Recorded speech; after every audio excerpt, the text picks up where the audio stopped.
합격의 과정을 즐겨보자고요. 12번 문제입니다. 청소년의 권리. 학교 생활은 거의 시험은 안 나와요. 학교 생활은 무시하고 청소년의 권리. 그러니까 민법상 청소년의 권리도 있을 것이고 형법상 청소년의 권리도 있을 것이고 노동법상 청소년의 권리도 있겠죠.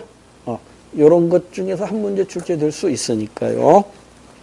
12번 다음 사례와 관련한 법적 판단으로 옳은 것.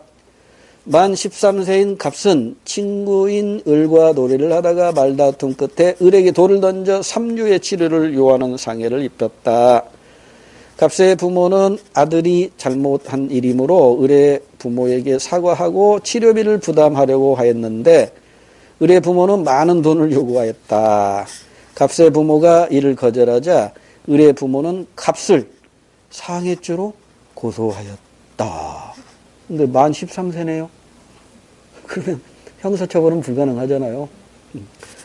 보호처분은 가능하겠죠. 옳은 거 찾으래요. 1번 촉법 소년인 갑은 관할 소년부에 송치되어 보호처분을 받을 수 있다. 이건 맞네. 그래 정답이에요. 나머지 볼 필요도 없어요. 시험장에서는. 자, 공부거리를 확인해 볼게요. 갑이 형사처벌을 받는 경우에는 을에 대한 손해배상 책임이 면제되는 게 아니고 형사처벌은 처벌대로 받고 민사상 손해배상은 손해배상대로 해야 돼요. 2번 틀렸고 3번 법원은 갑에게 벌금형을 선고하기 위하여 필요한 경우에 판결 전 조사제도를 활용할 수 있다. 벌금형은 형벌이잖아요. 형사 미성년자이기 때문에 형벌 부과할 수 없다니까요. 책임성이 조각되기 때문이죠. 3번도 땡. 4번 상해죄에 대한 갑의 보호관찰이 종료되더라도 검사는 갑을 상해죄로 다시 공소제기할 수, 말도 안 되는 얘기죠. 상해죄가 성립도 안 될 뿐만 아니라 뒤에 문장도 다시 공소제기, 이건 2번 처벌한다니 말도 안 되는 얘기죠. 13번 이건 그림으로 공부거리로 아주 좋아서 선택했는데 이거 수능 문제입니다. 공부거리로 아주 좋아요. 그림은 다음 사례에 관련한 사법처리 절차를 간략하게 도시고 한 건데요. 갑을병에 대한 진행할 수 있는 절차로 옳은 것을 모두 고르래요. 갑은 만 9세고 친구와 다투다가 상해를 입혔네. 그러면 그 그림에서 보면 갑은 기억으로 갈 수 있나요? 없죠? 얘는 10세 미만이니까 촉법소년도 아니란 말이에요. 그렇기 때문에 처벌이 불가능하다고. 그래서 소년부로도 못 가고 법원으로도 못 가니까 기억번은 틀렸죠. 그러니까 기억번 들어간 거 있나? 3번에 있네. 기억번 지워버리고. 그 다음에 을은 만 13세래요. 촉법소년인가요? 네. 13세니까 촉법소년이죠. 10세 이상 14세 미만이니까 촉법소년이니까 승용차에 불길을 쓰면 기억으로 갈 수, 니은으로 가거나 니은밖에 없죠. 촉법소년이니까 보호처분만 가능하고 형벌은 부과할 수 없잖아요. 그러니까 디귿번은 틀리고 니은번만 맞아요. 자, 그럼 일단 니은번부터 시작하는 거네요. 다 들어있네. 1번, 2번, 4번. 자, 그럼 일단 기억번 틀렸고 니은번은 맞고 그럼 디귿번은 들어가면 안 되죠. 디귿번 들어간 거 하나도 없고 그 다음에 병. 만 15세니까 역시 14세 이상이잖아요. 그러니까 이것은 촉법소년 그 다음 단계 범죄소년이라고 소년범죄에 해당돼요. 백화점 치는 물건 훔쳤네요. 그러면 이제 둘 중에 하나지. 가정법원 소년부로 갈 건지 아니면 형사법원에 지방법원 형사법원으로 갈 건지. 그러니까 병은 니을번으로 갈 수도 있고 미음번으로 갈 수도 있고 그래요. 그러죠? 그럼 정답은 뭐야? 니은, 니을, 니음. 4번이 정답이네요. 자, 이때 하나 더 짚고 넘어가자고요. 검사가 이 촉법소년의 경우에 그러니까 가정법원으로 보낼 것이냐 형사법원으로 보낼 것이냐 결정전 조사제도라는 게 있다고 그랬죠. 결정전 조사제도. 이게 뭐냐면 이렇게 되잖아요. 14, 19. 이게 촉법소년. 이게 범죄소년이잖아요. 그러니까 이 촉법소년은 가정법원에만 가죠. 그리고 형사법원에는 못 가고, 여기는 가정법원에 가거나 형사법원에 가거나 또는입니다. 우와. 그런데 촉법소년도 가정법원에 보낼 것이냐 안 보낼 것이냐, 범죄소년 여기에 보낼 것이냐 여기에 보낼 것이냐, 이게 선택을 해야 되잖아요. 이때 검사가 그걸 결정하기 전에, 이걸 결정하기 전에 담당자를 보내서 조사한다고 그랬잖아요. 그래서 결정전 조사제도가 활용이 됩니다. 이걸 활용해가지고 불기소 할 수도 있고, 기소, 유예할 수도 있고, 가정법원에 보낼 수도 있고, 형사법원에 기소할 수도 있고, 이걸 결정한다 이 말이에요. 그러니까 검사가 결정전 조사제도를 활용할 수 있다. 이런 제도도 있다는 거. 여기에는 지금 안 나와 있어요. 그게. 참고하시면 됩니다. 14번으로 갈게요. 다음 사례에 대한 법적 판단으로 옳은 것. A 컴퓨터 대리점은 100만 원의 최신형 노트북을 80만 원에 판매한다는 광고지를 배포하였고, 일본 갑, 만 14세 미성년자네요.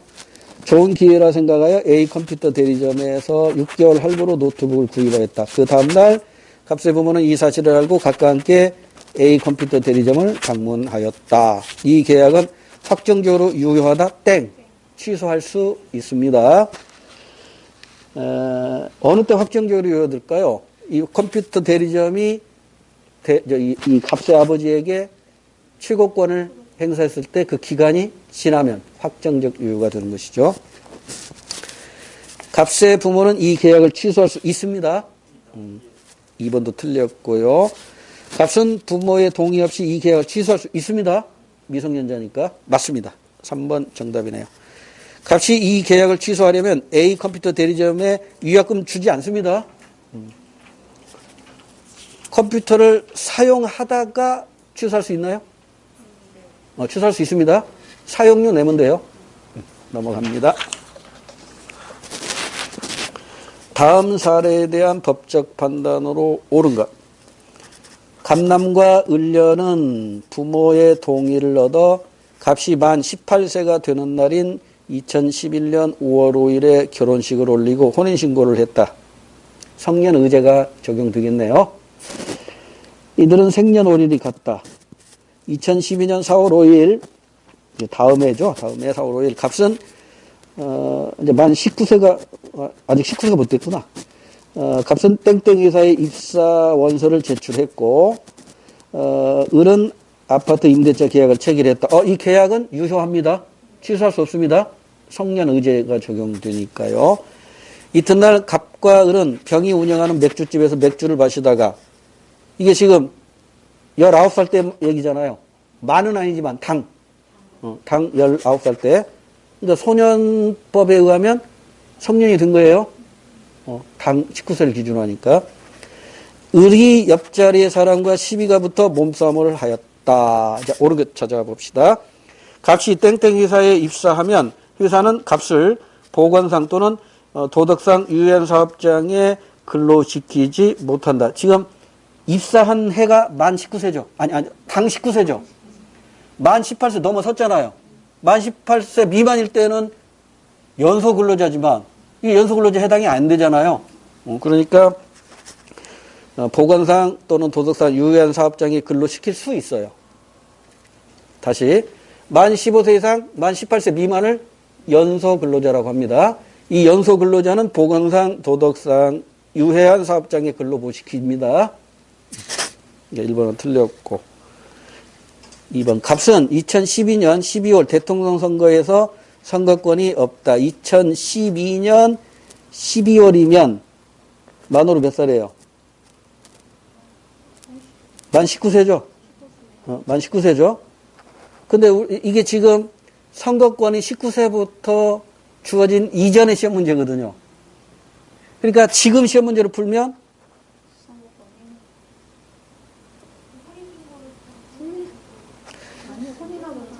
성년 의제는 사법 민법만 적용돼요.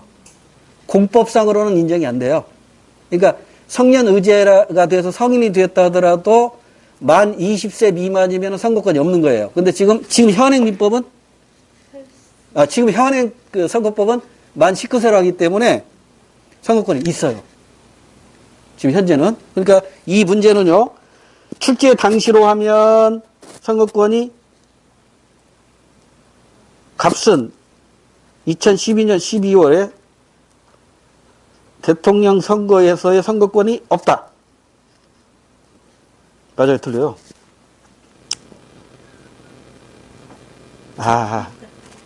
제가 이거 수정했네요, 수정. 근데 참, 윗부분을 수정을 못했는데, 지금 이게 2012년 얘기잖아요. 이때는 대통령 선거권이 몇 살이었죠? 20세라고. 만 20세. 지금 현재는요? 이게 몇 년, 언제 개정됐죠? 이게 선거법이? 지난 선거서 20년. 까먹까 뭐라나, 선거법 개정된 게? 20대에서. 하여튼 지금 현재 시점으로 풀면, 선거권은 있어요. 선거권 있어요. 그러니까 현재 시점으로 풀어야 돼. 그래서 제가 수정을 해놓은 것 같아. 그 다음에, 의리 체결한 아파트 임대차 계약은 의뢰 부모가 취소할 수 있어요, 없어요? 없어요. 유효하기 때문입니다. 그래서 2번은 제가 수정을 해가지고, 그러니까 옛날로 식으로 하면 맞을 수 있잖아요. 근데 지금 시점에서 틀린다고. 그 다음에 의리책. 그러면 이것도 완벽하게 하려면 2011년을 2019년, 2012년을 2020년으로 해놓으세요. 그러면 완벽한 문제가 돼요. 그러니까 이건 제가 수정을 못했네. 다시. 2011년 5월 5일의 결혼식 이걸 2019년으로 바꾸세요. 그 다음에 2012년을 2020년 4월 5일 갑순 땡땡이사. 그러니까 2012년을 2020년으로 바꾸세요. 그러면 완벽한 문제가 되는데 이건 제가 수정 못하고 아래 것만 제가 수정해놨네요. 그러니까 현재는 성년 의제로서 성년이 됐다 하더라도 성년이 되면 선거권 있어요, 없어요? 있어요. 19세 이상이니까. 근데 옛날 것은 옛날 걸로 하면 선거권이 없는 것이죠. 그럼 이거 어떻게 해야 돼요? 고쳐놓고도 다 헷갈리네. 자, 다시 정리할게요. 성년 의제에 의하면 의제는 사법상으로만 적용돼요. 그러니까 공법상으로는 적용이 안 돼요. 그러면 지금 현재 이게 만 18세잖아요. 만 18세? 그럼 현재 지금 선거권이 몇 살부터 나오죠? 18세? 줄었어요. 18세예요. 현재 18세잖아요. 그러니까 18세니까 옛날에는 19세였던가요? 네. 근데 지금 현재 18세니까 이때는 당연히 선거권 나오게 돼 있어요. 그러니까 만 18세부터 선거권 나오니까. 근데 옛날로는 19세였잖아요. 19세. 그러니까 만 19세에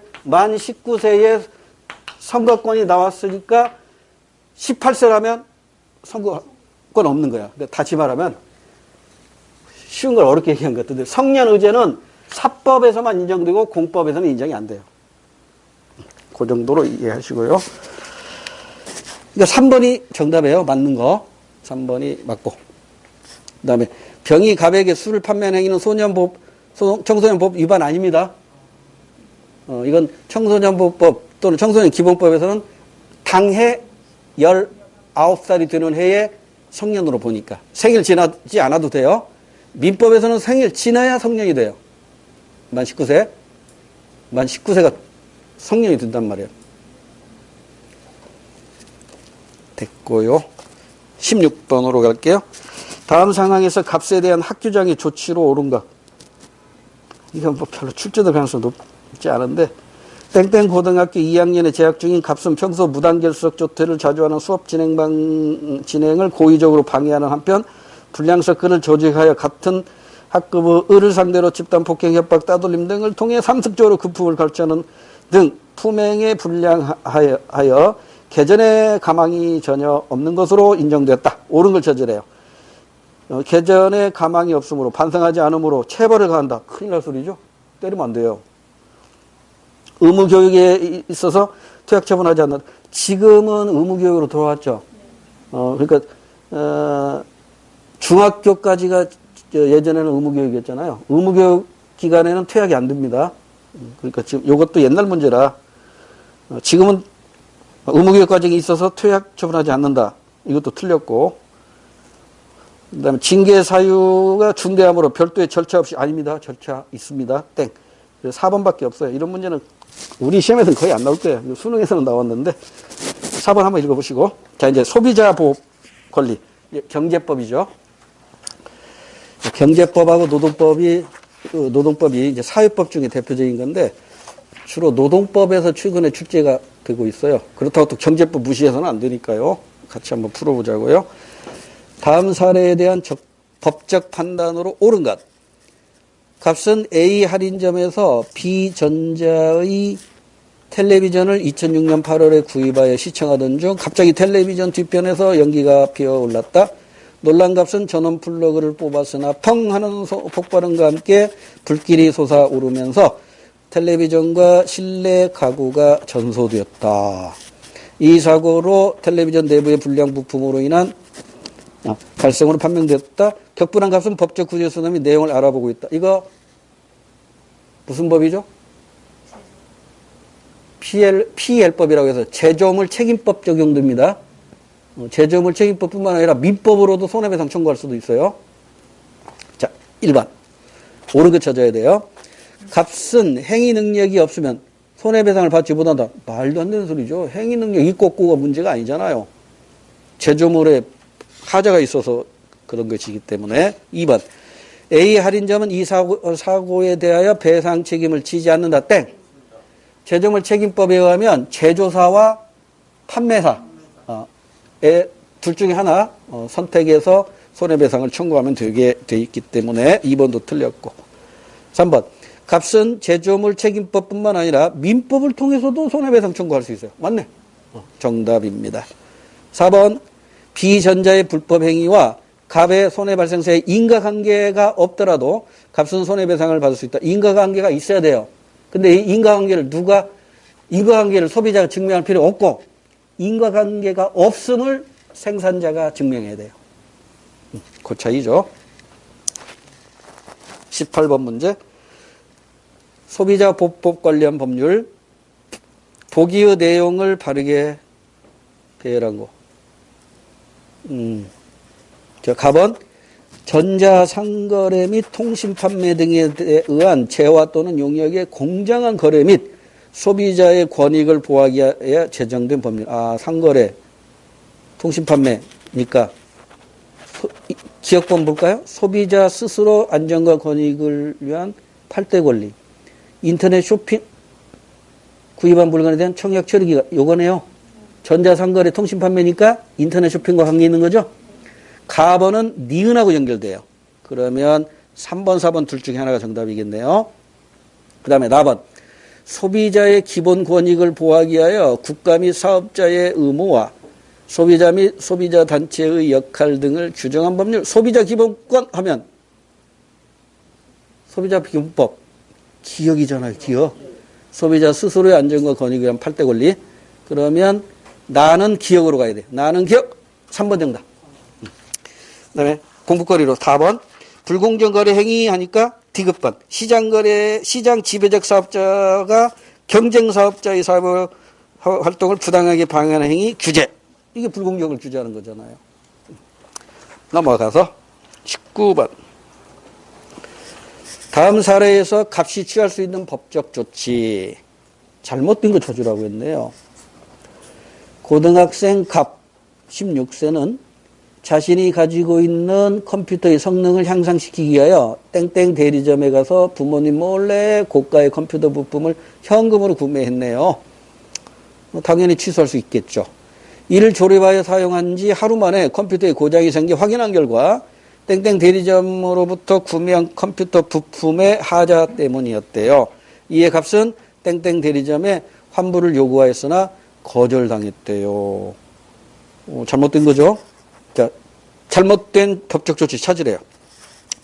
한국소비자원에 피해 구제 신청할 수 있고, 맞고. 컴퓨터 부품의 하자를 이유로 계약을 해지할 수도 있고, 맞고. 법정 대리인의 동의 없이 일방적으로 계약 취소할 수도 있고. 다 맞네? 그럼 4번이 틀렸겠네요. 물건을 산 날로부터 14일, 이 14일은 통신거래죠. 이건 기한이 없어요.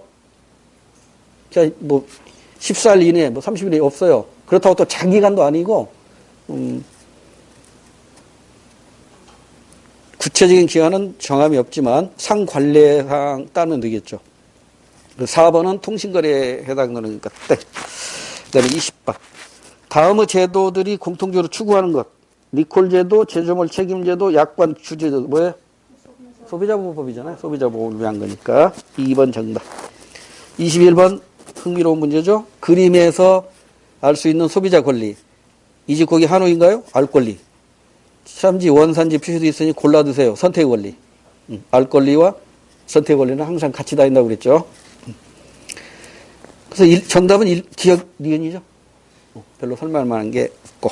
자, 이제 근로자의 권리법. 이 부분 출제가 난이도가 조금씩 높아져요. 그래서 이 근로자의 권리법 여기 신경을 좀 쓰셔야 됩니다. 22번. 다음 자료에 대한 설명으로 옳지 않은 것. 상시 근로자 50명인 사업장에 근무하는 갑, 현재 17세네요. 연소 근로자죠? 6개월 전인 2019년 1월에 입사하면서 사용자인 을과, 즉 사장님인 을과 근로계약을 체결하였다. 다음은 계약서에 명시된 근로조건의 일부입니다.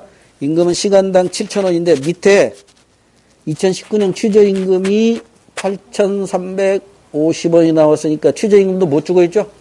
이 최저임금은 강제조항입니다. 이걸 어기면 처벌받아요. 그러니까 이 값은 8,350원을 요구할 수 있겠죠. 그 다음에 근로시간은 연소근로자니까 하루에 7시간이죠. 오전 8시에서 오후 6시까지 4시간마다 1시간 휴식 주는 거니까 이거 오전 8시부터 오후 6시까지면 이거 몇 시간이에요? 근로 위반이죠, 이거. 9시간이니까 근로 위반이잖아. 그 다음에 주 5일 근무로 돼 있는데 6일 근무하도록 돼. 이것도 위반이고. 노동조합에 가입하지 않기로 하면 이건 무효고. 그러죠? 이걸 이유로 해고했다면 이건 부당 노동 행위고. 뭐 이렇게 공부했잖아요. 자, 이제 틀린 거 찾읍시다. 을은 시간당 8,350원의 임금을 갑에게 지급을 해야 합니다. 왜? 최저임금이 8,350원이니까. 1번 맞고. 갑은 법정 대리인의 동의 없이 을에게 임금을 청구할 수 있어요. 단독으로 임금 청구할 수 있어요. 맞고. 갑과 을의 근로시간에 관한 약정은 법정 근로시간에 위배되죠. 8시간이고, 원칙적으로 일주일에 몇 시간이에요, 그러면? 35시간? 35시간. 그 다음에, 위 사업장에 대하여 법무부 장관은 저 위에 상시 근로자가 50명인 사업장이라고 했죠. 그러니까 이것은 공공사업장이 아니라고요. 일반 사업장이라고. 그래서 긴급조정은 불가능해요. 자, 우리 이렇게 공부했잖아요. 조정, 중재, 긴급조정. 간단히 다시 비교해 볼게요. 노동쟁의가 발생했어요.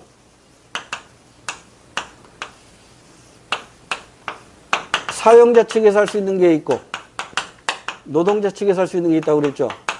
사용자 측에서 할 수 있는 거 직장 폐쇄죠. 노동자 측에 할 수 있는 게 굉장히 많죠. 이를테면 스트라이크, 파업, 사보타지, 태업, 보이코트, 상품 불매운동, 뭐 피켓팅 이런 것들이 있잖아요. 그럼 이 쟁의 행위를 이제 해결하기 위한 방안으로 3가지가 있단 말이에요. 조정,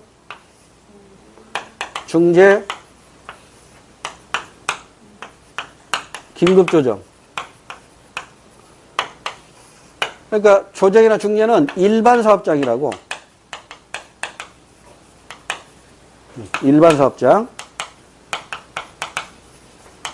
얘만 공공사업장이라고. 그러니까 공공사업장이 가장 대표적인 게 뭐냐면, 이를테면, 철도라든가, 버스라든가, 지하철이라든가, 언니가 수능에서는 항공기도 여기 포함을 시키더라고요. 항공기. 라든가, 선박과 같은 경우. 이런 것들이 발을 묶어버리면 국민들의 발이 묶여지는 거잖아요. 이런 공공사업장의 경우하고 이제 해결 방법이 달라요. 그래서 조정은 분쟁 당사자 중에 일방이 신청합니다. 일방이 신청하니까 강제성이 없다고. 근데 중재는 쌍방이 같이 신청하는 거야.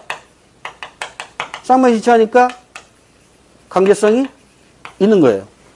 그리고 공공사업장에서는 노동부 장관이 직접 개입하는 거예요. 노동부 장관이 직접 개입해서 긴급조정으로 들어가시니까 당연히 강제성이 있는 것이죠.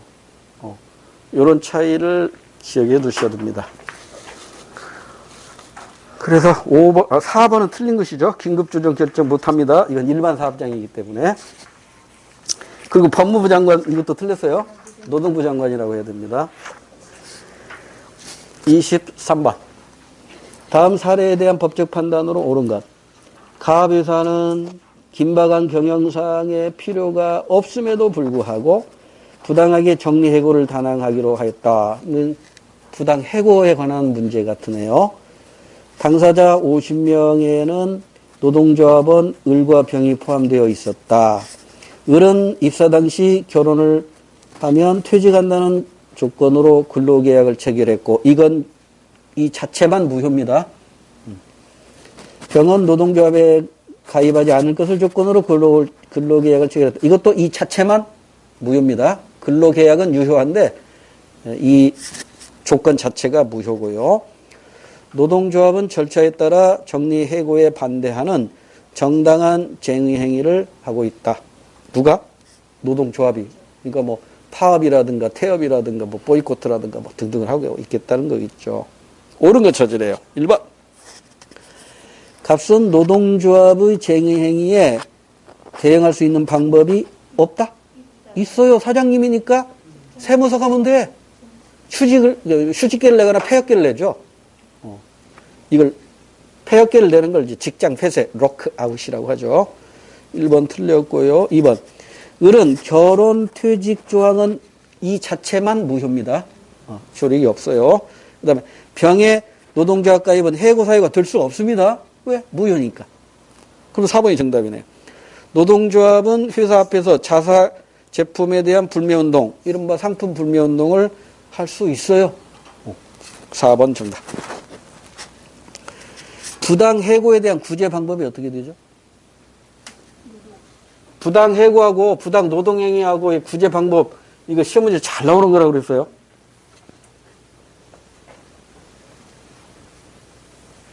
이번에도 나올지 몰라요. 컴포트 비교해 봅시다.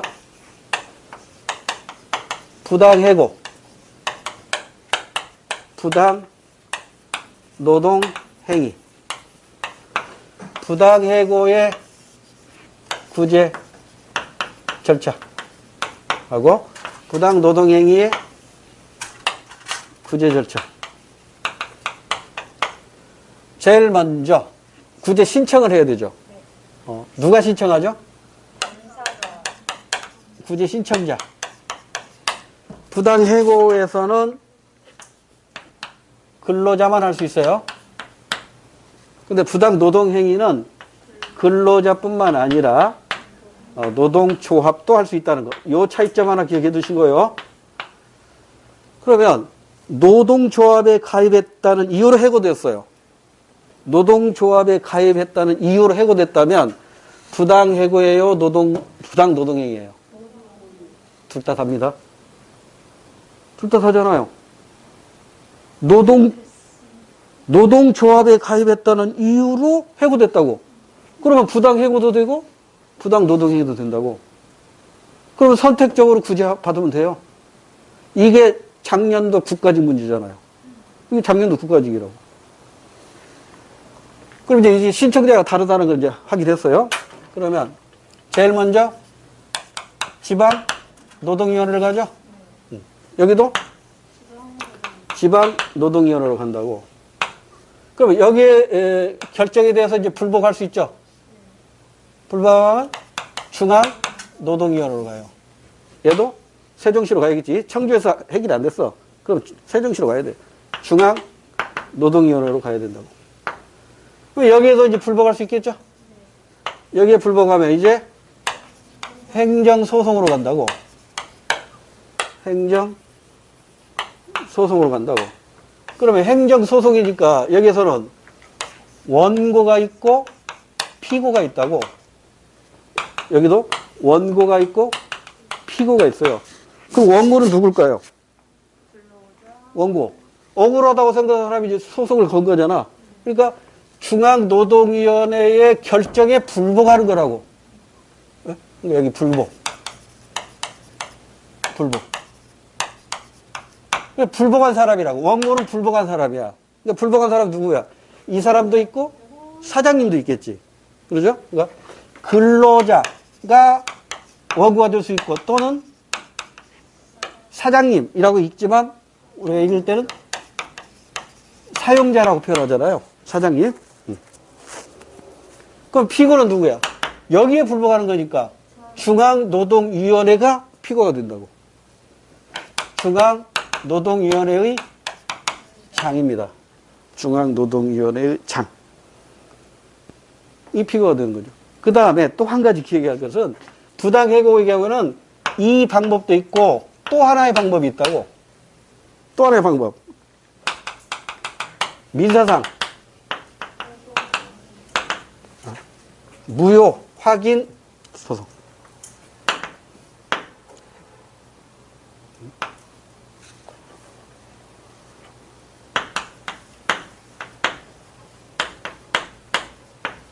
민사상 무효 확인 소송을 제기할 수도 있어요. 근데 여기는 민사상 무효 확인 소송 제기 못해요. 여기도 마찬가지. 피고는 중앙노동위원회의 장이지. 근데 원고는 달라지겠죠. 근로자, 노동조합 또는 사용자 이렇게 되겠죠. 이 차이점을 잘 기억해 두시라고요. 차이점. 자, 그럼 다시 23번으로 옵니다. 23번 했고 이제 24번으로 갈게요. 다음 사례에 대한 법적 판단으로 옳지 않은 것. 값은 입사할 때 회사의 요구로 노동조합에 가입하지 않는다는 서약서와 혼인하면 퇴사한다는 서약서를 모두 자필로 써서 제출했다. 하지만 이거 무효입니다. 한편 값의 직장 동료 을남은 사무실에서 값과 을만 있으면 종종 업무를 돕는다며 성적인 농담을 하거나 속삭이듯 귀에 대고 말을 하기도 했다. 직장 내 성희롱이죠. 직장 내 성희롱. 이에 대해 값은 성적 굴욕감을 느꼈다. 틀린 거 찾아야 됩니다. 1번. 값이 쓴 혼인하면 퇴사한다는 자필서약서는 무효입니다. 처음부터 효력이 없어요. 1번 맞고. 2번. 값은 의뢰 행위로 인해 발생한 손해에 대해 을에게 배상을 청구할 수 있다. 봤죠? 3번. 값이 노동조합에 가입하고 회사가 값을 해고한 경우 그 해고는 유효한 게 아니라 무효입니다. 부당해고 또는 부당노동행위에 해당되기 때문입니다. 4번. 을은 갑에게 한 행위에 대해 사업주로부터 징계받을 수 있어요. 당연한 얘기죠. 25번. 가에서 다는 노동쟁의 해결 방법을 나타낸 겁니다. 옳지 않은 건 저지래요. 노동부 장관의 결정이니까 가는 뭐야? 긴급 조정이고요. 당사자의 일방이 신청하거나 단체 협약에 의해서 또는 당사자의 쌍방이 신청하는 거는 단체 협약에 의하거나 쌍방이니까 이건 뭐야? 중재고 오른쪽 일방 신청하는 게 조정이에요. 일방 신청, 조정. 이렇게 해서 분쟁을 해결합니다. 이걸 규정한 법이 무슨 법이죠? 자, 우리 지금 노동법 공부하는데 노동법 몇 개 있어요? 우리 노동법 지금 공부하고 있잖아요. 노동법 두 개잖아. 첫 번째. 근로 근로기준법 있죠. 근로기준법은 이게 강행법이라고 그랬잖아요. 이건 무조건 강제적으로 지켜져야 되고 집행하는 법이기 때문에 위반하면 처벌받아요. 여기에서는 뭐가 결정이 됐어요? 그러니까 임금이라든가 시간 작업, 근로시간이죠. 근로시간. 이것도 우리 공부했죠. 나눠서. 성인과 연소 근로자 나눠서 공부했잖아요. 이거 암기해야 된다고. 하루 8시간, 주 40. 하루 7시간, 주 35. 일주일에 몇 시간 연장해요? 12시간 일주일에 12시간 되고, 이거는 5시간 5시간. 그 다음에 근로, 작업, 환경. 그러니까 이건 복지죠, 복지. 복지와 관련된 것을 강제적으로 규정해 놨다고. 그러니까 이걸 위반하면 처벌을 받아요. 그 다음에 두 번째가 뭐냐면, 노동조합 및, 노동조합 및 근로관계조정법. 갑자기 단어가 생겨. 노동관계. 노동조합 및 노동관계 조정법이라고요. 그래서 이 노동조합 및 노동관계 조정법에서는 주로 노동 3권과 노동 3권에 관한 내용들을 규정하고 있는 것이죠. 됐죠? 노동 3권 및 이렇게 해야겠다. 노동 3권 및 노동 쟁의 조정에 관계된 것을 규정하고 있는 게 바로 노동조합 및 노동관계 조정법입니다. 자, 그럼 25번 확인해 볼게요. 4는 긴급조정은 분쟁 당사자의 의사와는 상관없이 강제적으로 개시된다.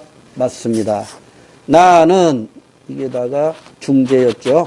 분쟁 당사자가 선정한 제3자의 판정에 따라 분쟁이 해결된다. 맞죠? 쌍방으로 신청하죠. 3번. 다 조정. 제3자가 중개하여 분쟁 당사자 간의 화해, 타협이 성립되도록 노력하는 것이다. 이건 일방이 신청한다는 그 차이점밖에 없어요. 제3자는 공통점인 거고. 그럼 4번이 틀렸겠네요. 가에서 다는 필수 공익사업장에서 발생한 분쟁이라는 것이 전제돼야 된다. 땡. 가만 해당이 돼요. 가만 공익사업장이고 나머지는 전부 일반 사업장에 해당이 됩니다. 26번 오늘의 마지막 문제입니다. 밑줄 친 설명으로 옳은 걸 고르래요. 노동조합 및 노동관계조정법. 노동관계조정법. 총칙, 노동조합, 단체교섭, 단체협약, 쟁의행위, 노동력의 조정, 부당노동행위 등등이 나와 있네요. 자, 그러면 기억은 노동조합 및 노동관계조정법은 사적 자치를 강화하는 법률이다. 땡.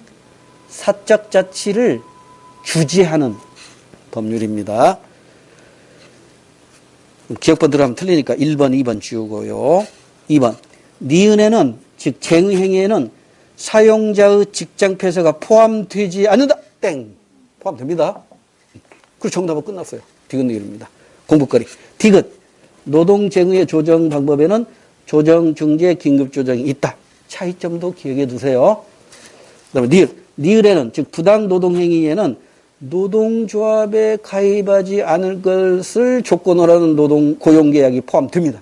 그러니까 노동 3권을 위배하는 것은 전부 부당노동행위예요. 자, 여기다가 노동 3권 침해. 노동 3권이 뭐죠? 단결권. 그러니까 노동조합을 결성하는 것이 단결권이잖아요. 단체 교섭권, 단체 행동권. 이것을 제약한다면, 침해한다면 이건 전부 부당노동행위라고요. 됐죠?